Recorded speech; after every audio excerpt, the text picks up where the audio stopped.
ముంబై ఎయిర్పోర్ట్లో టికెట్ తీసుకున్న తర్వాత ఏమేమి ఉంటాయో చెప్తాను రండి. ఇది ముంబై ఎయిర్పోర్ట్ ఎంట్రన్స్. ఇక్కడ చెకింగ్ అయిపోయిన తర్వాత మనం ముంబై ఎయిర్పోర్ట్ లోపలికి వెళ్తాం. ఇక్కడ బ్యాగ్స్ ఉంటాయి కదా, మన బ్యాగ్స్ డ్రాప్ చేయాలి. ఆ లైన్లో నించోడం కన్నా కొంచెం ముందుకు వస్తే ఇదంతా మనంతట మనం బ్యాగ్ డ్రాప్ చేయాలి. మనకు తెలియకపోయినా అక్కడ ఉంటారు హెల్ప్ చేయడానికి.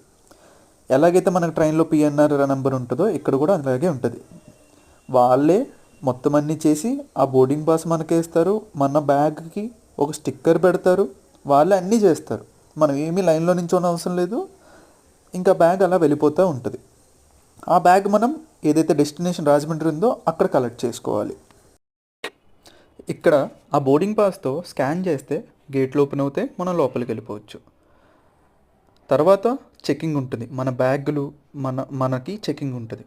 ఎలక్ట్రానిక్స్ ఒకటి విడిగా, బ్యాగులన్నీ విడిగా పెట్టాలి.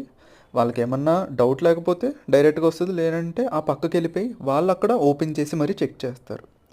ఇక్కడ మనం ఏదన్నా కొనాలనుకుంటే మన ఆస్తి పేపర్లు ఇచ్చేయాలి సింపుల్గా. సో ఇక్కడ ఏమీ కొనొద్దు నా మాట విని. మన గేట్ నెంబర్ వచ్చేసి 52. అక్కడ చూడండి 40 నుండి 64కి ఎడం పక్క. సో మనం ఎడం పక్కకి వెళ్ళాలి. అది మనం ఎక్కబోయే ఫ్లైట్, ఇది మనం ఎక్కబోయే గేట్ నెంబర్. వ్యూ అయితే ఎక్సలెంట్గా వచ్చిందండి. చూడండి, ఎంజాయ్ చేయండి. ఇది ముంబై సీపోర్ట్. లాస్ట్గా like, share and subscribe to my channel.